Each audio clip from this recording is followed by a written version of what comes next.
Gemara says, why did Torah have to write hake if the Torah writes matzah? Right? And we have a concept of men motzino, that the Torah gives the rule, and anything which has similar characteristics as the rule assumes the same status. So if hakel means, if matzah means, although it's time oriented, a woman is obligated, it means all time oriented mitzvahs a woman should be obligated, including hakel. So why does Torah have to write specifically that a woman must observe the hakel? Matzah should have been sufficient. Okay. But the Gemara doesn't say that. But The Gemara says a woman is obligated in hakel because I have a kal v'chomer. Because you can learn independently from that kal v'chomer. You don't need. We're coming with the Gemara's question. Why? No, the Gemara answers that. The Gemara says, if it's shnei ksum bon ke'echad, that means you can't learn from hakel and matzah. Right. So the Gemara wants to show why it's shnei ksum bon ke'echad. Right. Matzah you have to write. Matzah cannot be learned from hakel. Right. Right? But hakel can be learned from matzah. That's the way the Gemara starts. Okay. But if once I write matzah, hakel I would know. Right. What do I need? The whole idea is, why is hakel superfluous? No, because you can learn independently from matzah from that kal v'chomer. No. So therefore, What do you mean can't- learning from you don't matzah? need matzah. You don't need matzah. But it says matzah. Factually, the Torah says But matzah. you don't need matzah. You can learn from kal Can v'chomer. I ask you a question? Even if I wouldn't need matzah, right? But what about for other mitzvahs in my growing? Right? We have to establish a second case to be totally superfluous, to make it the exception to the rule. Reason why matzah is the exception to the rule is because hakel could have been learned from matzah. Okay, we discussed this yesterday. Let's go further. Hilko chavalik shnei ksum bon ke'echad. Be'im lamdin. So now the Gemara says like this. Hanich lemandiyoma im lamdin. Elamandiyoma melamdin. Michael the Meimar. There's an argument in the second paragraph in kiddushin and other places. Very often, even if the Torah repeats itself, it's not considered superfluous because the Torah is reiterating its point. There's a concept of reiteration. It's like the Gemara says in Adorim, there's an argument. Dibra Torah koloshim ne'odam, although Dibra Torah koloshim ne'odam. When the Torah speaks, does it speak as a person speaks? Sometimes for emphasis we repeat ourselves. Like it says, Lindor Neder. Right? Or Lahazir Nozir. You say Dibra Torah koloshim ne'odam. Torah, the way a person speaks, sometimes to reiterate it, or to emphasize, we repeat the word. We say something similar to the first word. So if that's the case, from the extra, that's not considered superfluous. So there's nothing to learn. But if you hold lo dibra Torah koloshim ne'odam, so the additional word is what the Torah only wrote it. There's something to learn from that. So similarly here, if you hold shnei ksum bo ke'echad melamdin, meaning it's not an indication, it's an exception to the rule. Because that the Torah repeats itself is to reiterate. But everybody agrees if you have shalosh ksum bo ke'echad, let's Torah repeats itself 3 times. Everybody agrees. There's no such thing. Reiteration is never more than twice. So the third time indicates clearly it's the exception to the rule. So the verse says, "L'mandi omam lam Michael Meimar v'sul." Now the Gemara answers, "Mitzvah asay shlo azman gromim, noshim chayovos." Everybody agrees. The Brisa says, if mitzvah asay shlo azman gromim, if it's not time determined, a woman must keep minola. How do we know that? The Yolef Mimora, right? Ish imobov tiro, that's what so says Tishmoro. A woman has to revere her parents. That's 24 hours a day, 365 days a year. So that's not determined by time. Man mored noshim chayavos, just as tiro, in the plural, tirou, women are obligated, avkomitzis, as aseshlo as magrom, noshim chayavos, woman is obligated. But, you okay? We shouldn't consider the issue. Boy, how do you know? Maybe. How do we know that the Torah is not just written for men? That's the No, question. lavim. No, for lavim, the Torah, we don't differentiate between men and women. Negative, we're talking, this is how say. We just spend, I don't know how many pages proving that mitzvah seishas man grama. Right. Are women So are the Gemara's putter. asking So maybe. the assumption before that is that they have No, to because they that's have to fact. be That's chayav. because we learn in the Brisa. The Brisa is mitzvahs man grama, women are exempt. Mitzvahs says lo man grama, women are obligated. Right? The Mishnah and the Brisa we quoted, and we say there's some mitzvahs say man grama, women are also obligated. Right? Right. You said there are matzah and hakim. All those mitzvahs grama they're obligated. So Gemara says let's get back to basics. It's true, but how do you know that? We have to source it. What's the basis that if it's not time determined, the woman's obligated to mitzvah say? Shluch hakam. How do you know a woman's obligated to shluch hakam? It's a situation of man groma. Hashavas aveda. How do we know a woman's obligated? Makeh. These are all mitzvahs of man groma. Maybe a woman's exempt. Right? So we learned from Mora. Ma Mora noshim chayovos. I've called mitzvahs man. Shluch man groma noshim chayovos. Mora, it's a good question. V'neiluf mitalmud Torah.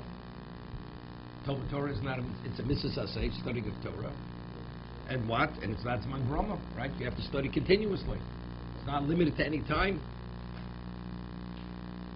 So Vietos asks an interesting question. We'll see in a moment. Quotes a Gemara, if I have two sources, one to learn the Kula, one to learn the Chumrah. One to indicate obligation and indicate absolvement. Which one do I think? Obligation. See, here we're saying, how do we know Mitzvah Shloas Man Grom, a woman's obligated? From Mora. It says, Ishi Movav Pira'u, in the plural. A woman has to revere her appearance. So it says, well, why are you learning from there? Learn from Talmud Torah. Right? A woman's exempt from Talmud Torah. But if that's the case, that's L'Kula, it's not L'Chumrah. That's Tosas' question. Tosas gets 3 tickets. We'll see Tosas in a moment. So that more answer is Mishum Davi Talmud Torah Here? Because Talmud true revu. It's not time determined. There's an obligation, true revu, to procreate. And Talmud Torah is continuous. But if factually Talmud Torah itself is what? It's been said, and we say a woman's exempt. Why does it have to Torah have to mention that a woman's exempt from Puruvu? We have the model. The model is Torah. As Torah, she's exempt, although it's Mrs. Mangrama. Puruvu also. What does Torah have to tell us? There's an exemption specifically of a woman that she's exempt from procreation. So evidently, maybe that's the exception to the rule. Okay? Therefore, I don't learn from Talmud Torah to tell us, to teach us, Mrs. Mangrama, that a woman's exempt. Again, the Gemara asks the question: why are you learning from Tigra'u that a woman must revere her appearance, which is not time determined, that she's obligated to learn from Talmud Torah, although it's not time determined that she's exempt, because there's an exclusion for a woman, and that's the question. It says Bonecha v'lo b'nosecha regarding Talmud Torah. The Gemara says because we have another mitzvah which is not time determined, which a woman's also exempt. So if the rule is that every time non-determined mitzvah, a woman's exempt, what does it have to repeat itself more than once? If that's the rule, evidently, that's the exception to the rule. Under normal circumstances, a woman is obligated if it's not time determined. Except in 2 cases where she's exempt despite the fact that it's not time determined. What is it? Talmud Torah Puruvu, peer review. Because these are the exceptions. Because the rule is, if it's non-time determined, the woman is obligated. However, there are 2 exceptions, Talmud Torah and through peer review.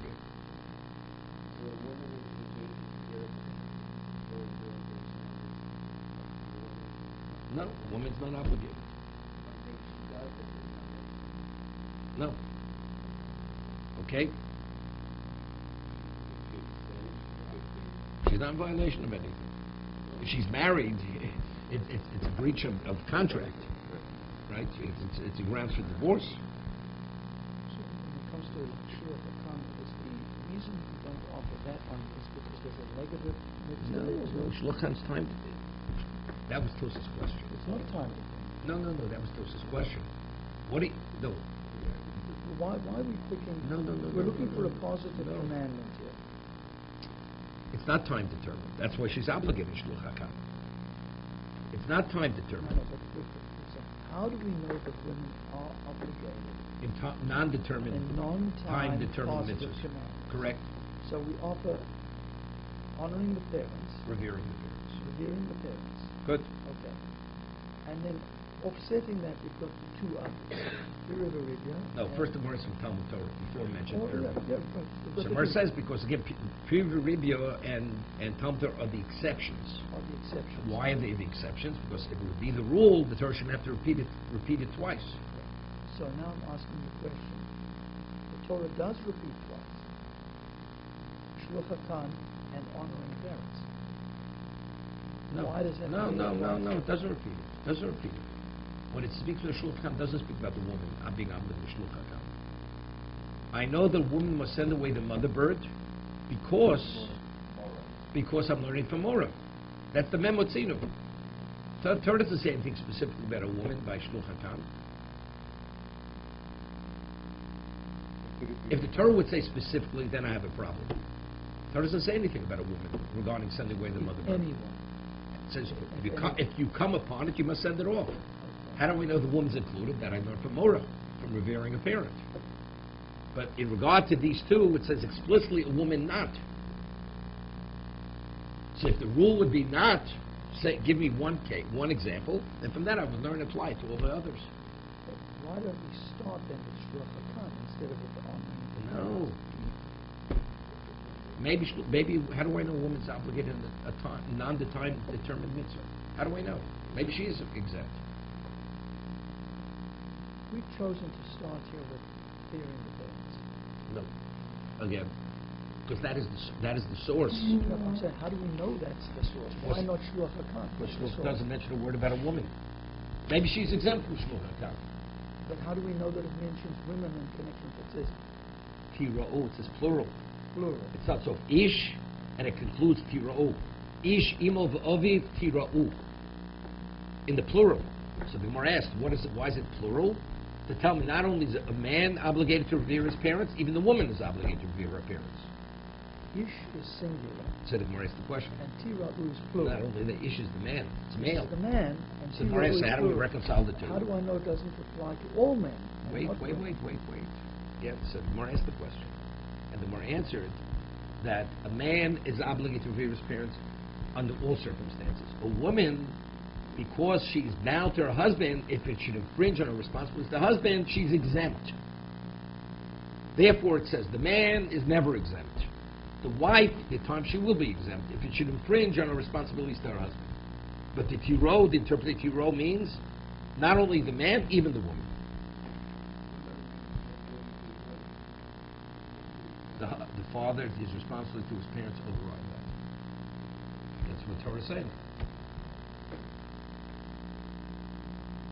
Yeah, I always mention Rav Moshe's tshuva. I always mention Rav Moshe's tshuva. Rav Moshe's tshuva, a woman, she's within the year of her avemus, and the husband has to go to a wedding, invited. Everybody goes to a wedding with his wife. He says to his wife, I'm going to go to a wedding. My wife shouldn't be with me. I want you to come to the wedding. And she says she's an avemus, even within the shloshim. Right? So Moshe rules that if the husband's adamant about it, she's permitted to go. Because that's the reason why she's observing the avemus is to honor her parents. But here, that it's going to be an infringement on responsibility of her husband, that becomes the overriding factor. She's not permitted, she's obligated. She's obligated. She's obligated. Because that's the nature of relation. I'm not saying it's the best thing for showing bias, but factually, within a halakha context, she's obligated. Yes, marriage means the woman is bound to the husband. No, but it's contractual by the Torah. No. That is the meaning of marriage. That the wife has to accommodate the needs of the husband. And if we're talking about where it's a legitimate need. If the husband comes up with some kind of crazy thing, it's a different story. Something which is unreasonable. Something which is reasonable. We had earlier, her father asked for a glass of water and her husband asked for a glass of water. Which request is addressed first? The husband's over the father. Okay? So the reason we're saying, why don't we learn from Talmud Torah Pru Revu, where the Torah says explicitly the woman is exempt, because the Shnei Ksum Bon Ke'echot, or Shnei Ksum Bon Ke'echot Ein Melamdin. Okay? If the Torah repeats itself, that's an indication, it's the exception.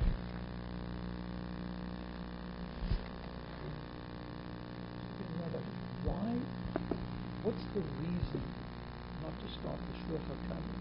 Because there, the Torah is not singling out men. Wait. You. The Mishnahs, the Bryce and the Mishnahs make a statement. Time determined mitzvahs, women are exempt. Non-time, they're obligated. The question is, where's that source from? How do we know to make that differentiation? So I want to say, why not learn from Shluch HaKamim? Well, why couldn't you start with that instead of... Because maybe a woman is exempt from Shluch HaKamim. The Torah has to, specifically, explicitly indicate that she is obligated. Otherwise, I don't know. Because we're saying it may be that she's exempted from it. She may be. So how do we know she's not? The answer is because the Torah states a rule. What's the rule? Tiro. Just as revering a parent is not time determined, the Torah obligates her, and it's not repeated. The Torah does not repeat itself. So evidently, that is the rule. So anything which resembles that, the woman's obligated. Shluch Kan is the equivalent of that. It's not determined by time. It's circumstantial. Okay? So, but the Gemara says, what do we learn from Talmud Torah? That was the Gemara's question. So Gemara says, because of Pru Revu. So Tosas asks, so we have a question. Ishim of Yiv Torah tells me she's obligated. Why are you learning L'chumra or learn L'kula? Right? Learn from Talmud Torah, she should be exempt. So Tosas asks, bottom Tosas, if I have a choice to absolve her or to obligate her, you always learn l'chiyuv. Why? If you want to associate something leniently or stringently, l'chumra makshiyah. Right? It's always, you go l'chumra.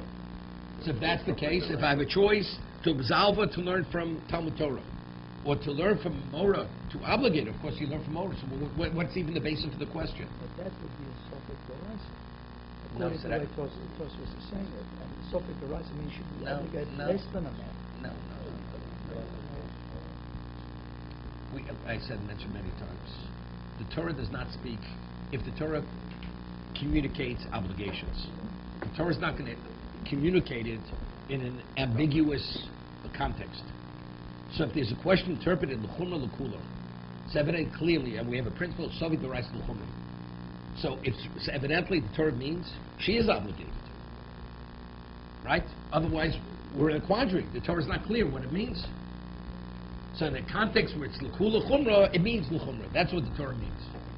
So what's even the basis of the question? Learn l'kula from Talmud Torah, where I'm able to learn l'chumra from Tiro.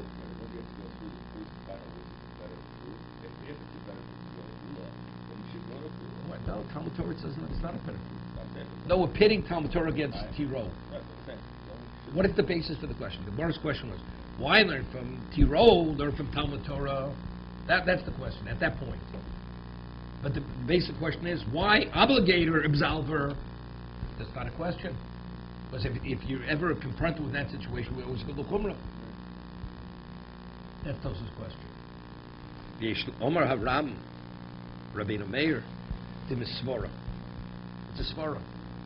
Talmud Torah equal tvei lemeilaf came to Ashkem Noshim towards mitzvah. In mitzvah yikora v'chaviva to Talmud Torah. Hear this? We say Talmud Torah keneged kula. There's no more precious mitzvah than Torah, and despite its innate value, Torah absolves her. Dinu she turin b'kol shar shelo azman grama. If it would be pitted against any other mitzvah, you're right. But this itself sheds light on on her obligation. If Torah absolves her from this, which everything is contingent on this, there's no question that's the direction we have to go. Under normal circumstances where they're equal, l'chumra l'kula, you favor the l'chumra. But here, which this is the ultimate, and Torah absolves her, you go after that. That's the first teretz. Svara.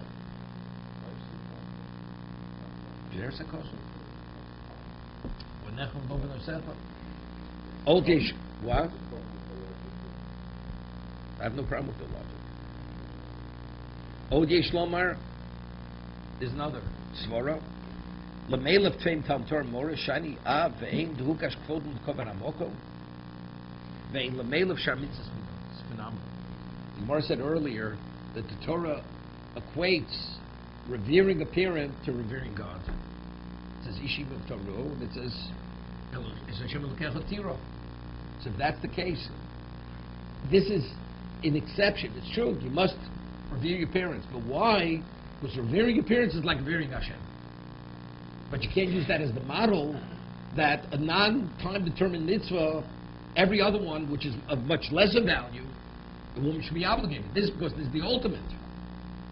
Therefore, that should not be the model. That's the basis for the question. Why are you learning from the Torah? If I would only have that, and I have nothing to indicate contrary to that, okay. But I have something to indicate that you should be absolved. That's the reason why I'm favoring Talmud Torah. Because there's a certain aspect of Tiro which gives a greater value than other mitzvahs. Because it's the equivalent of revering Hashem. Pulling out the chair and under the proof this statement. Good. Good. Okay, so where do we go from here? No, that's the Gemara's answer. Shneik Subon Ke'echot. Because there's something besides Talmud Torah. I have period ribah. If Talmud Torah will be the rule, why does there have to mention also period ribah? That to tell me these are the exceptions. But what's the rule? The rule is really Tiro.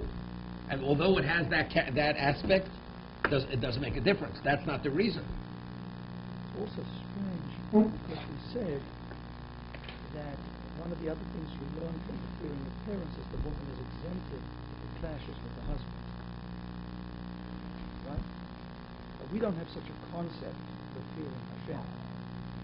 If the relationship between a man, a woman, and a husband clashes with the obligations to Hashem, we do not exempt him. Okay. I mean, We'll see the third answer. The third answer is what you're addressing. No, I was going to say just Job. That's just the opposite. Hashem says that if a woman's a suspected adulteress, Hashem says, "Yimochesh me, let my name be obliterated to bring peace between harmony between husband and wife." You understand? Hashem says if it's true, revering a parent is the ultimate. But if revering a parent is the cause of showing bias issue, you better honor your husband. You better do what your husband wants. That's the reason. Okay. OJ Shlomar being Smora Lomar, Neophil Mora. Hear this. Mora is not really a good example in itself. Why? If you pit it against Talmud Torah, the Mora Nami Lefom Einu Chayeves. Hechad Ushusachem Aleo. If a woman's married, there are times when she's not obligated. If she's divorced, what happens if something she should be divorced? Then it's always in place to mitzvah. She's never absolved. So since there's a certain weakness in that, that's the reason why I'm favoring Talmud Torah over Kedamina and Isha ain't sifik biyodei lasos. A woman, she's not always. It's not within her control to fulfill that mitzvah. Ain't sifik. She is not in control because she's under the dominance of. I was just thinking. Now, when we say a woman is not obligated to revere her parents if it's in conflict with her husband, so she's not in violation, right? She's not a violation of not revering a parent because Torah absolves her in that situation. Ish tiro. Let's talk about what about Talmud Torah? Talmud Torah can give kula. But the Gemara says, what happens if there's a conflict between Talmud Torah and doing another mitzvah, and the mitzvah cannot be delegated through a third party? You result from Talmud Torah. So why is Talmud? He was saying here, if I pit tiro against Talmud Torah, because you find there are instances where she's absolved when there's a conflict, therefore that's a weakness. So even though it's l'chumrah, but since it has this weakness, Talmud Torah is a better comparison. So what about if you have a mitzvah yev shel kaim al yidei acheru? It's incorporated in the Torah. That's part of the Torah. There's also incorporated in the Torah. There's ish and it says tiro. What's the same thing? Exact same thing. Okay, explain it. I know it's not. The question is, what's the difference?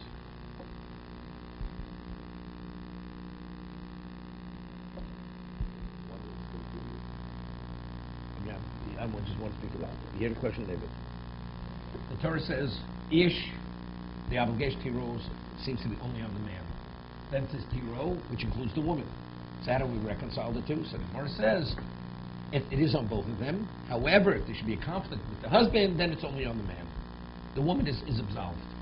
Torah says, you must study in Torah, engage day and night, continuously, uninterrupted.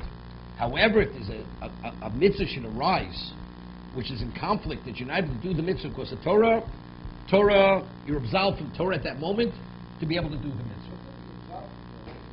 You have no chiyuv. No, it's not Torah. It's not Torah. It's not Torah. The Torah tells you to do a mitzvah. That's not So Torah tells you honor your husband. Why are you accommodating your husband? That's different because you're not involved with more of your parents anymore. Here you're still involved with the Torah. But you're also involved. But it doesn't make a difference. If you're doing the mitzvah, you're not studying Torah. Mitzvah, putting on tefillin is not studying Torah. It's a different mitzvah. The Torah tells you to do things. Torah tells you to do this also. No, but there you Torah says, revere your parents. However, if there's a conflict, then do what your husband wants. That's what the Torah is dictating. The Torah itself is telling you to do those mitzvahs. Torah's telling you You're to do. learning. Torah's telling you to do what your husband asks you to do. That's not mitzvah Torah. That is a mitzvah of the Torah. No, but they're saying your parents are not telling you to do It's the... irrelevant what your parents are telling you. Torah says that there's a conflict between your wife, between the parents and the husband. The wife follows the dictate of the husband. Why is she following the dictate of the husband? Because the Torah dictates that. You're supposed to be studying. Time comes to put on tefillin. Torah says you must put on tefillin now. Stop learning. You're not permitted to continue learning. You're not permitted to listen to your parents. You're doing the wrong thing. So the same thing. You continue studying. You don't put on tefillin. You're doing the wrong thing. I think the question's a good question. It has an answer. The question's a question. What's the difference?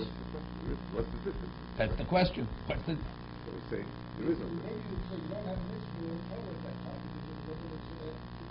You just can't do it. That's why we have sources for that.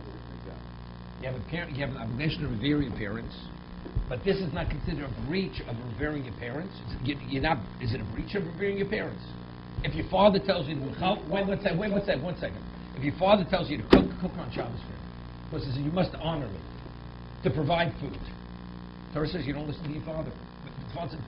But what don't they teach you in yeshiva? You're supposed to listen to your father, right? That's what they used to say, right? Does Kabbalah something like that? Torah says, "Ani Hashem Elokeichem," but you're all obligated to listen to me. Same idea, right? It's irrelevant what the parents feel. They feel dishonored. The Torah says it's irrelevant what you feel. Torah says, Ish, if there's a conflict, you must listen to your husband. That's what the Torah says. So why should it? What? You're saying that... Is that my question? What's the difference? So why, when we're pitting once against the other, Talmud Torah is favored because there's no exceptions. There's no weakness in it. But here this is called a weakness. You can say that about everything. But you're being No. But here we're pitting one against the other, saying this is a weakness, and that doesn't have that weakness. It's interesting. There's a famous Brisker Rav. He doesn't source in the Rambam. The Rambam, when he speaks about the obligation of studying Torah, he says, however, and he quotes the Gemara, that when do you have to continue to learn? That's only if there's a mitzvah which is Efshel HaSosai Yidei Acherim. If you can delegate it to a third party, you don't interrupt the Torah study.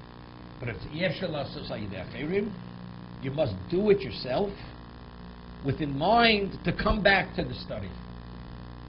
So the Brisker Rav asks, what does the Rambam have to say then? Of course, the moment you finish doing the mitzvah, now that you're not preoccupied with the mitzvah, your obligation is to study. The Rambam says, no, when you interrupt your study, you have to have mind to come back. It seems to be totally superfluous, the Rambam. It's a continuation. Right? So yes, why? So he says, you see, that even when you interrupt, your mind, you still have to be connected to the original. At least mindset-wise, the connection. When you have to attend to your husband, forget about your parents. Your parents are irrelevant at that moment. There's still a linkage to the Torah that they interrupted. See, so you're still involved. There's some kind of level of involvement even when you're interrupting the Torah study. Meeting up with the parents too. You still have No, to get no, connection no. with The the Ram parents. doesn't say that. Ram doesn't say that. She said, where does the Ram get it from? Right? Right. The answer is, you see it in the Gemara. Because the Gemara is asking, why are you learning from Tiro, learn from Talmud Torah? So he says, why? But we always go to Chumrah. This is L'Kula. The answer is because that has a weakness, this doesn't have the weakness. What do you mean it has the same weaknesses? I'm asking. Right? If you have a mitzvah which you can't delegate, you interrupt it. The answer is no. Even when you interrupt it, you're still linked to the Torah. I'm just saying this would be a proof to that. Learning the Torah is telling you how to do what it's teaching you about all the mitzvahs you need to do. Doing kibbutz time is not teaching you to honor your husband. And you could say a more simple answer. It says, Godla Talmud, we had before. Why is Talmud so great? Godla Talmud Shatam maybe the Maseh. So the whole objective of studying is to do mitzvah. Right? The objective of honoring your husband is unrelated to that. Factually, you're canceling out the mitzvah. Here, there is a linkage between Torah and mitzvah. That's the reason. Why say, what do you have to interrupt your Torah study? Commentator Keneged Kulam. The answer is because Gadol Talmud told me because it says Lishma Velasos. Right? Retain it, so you should be able to fulfill the mitzvah. So if that's the case, there's a linkage. So that's not called a weakness. There, factually, of course you're following what the Torah says. But it's unrelated to what? To honoring, revering your parents. To be continued.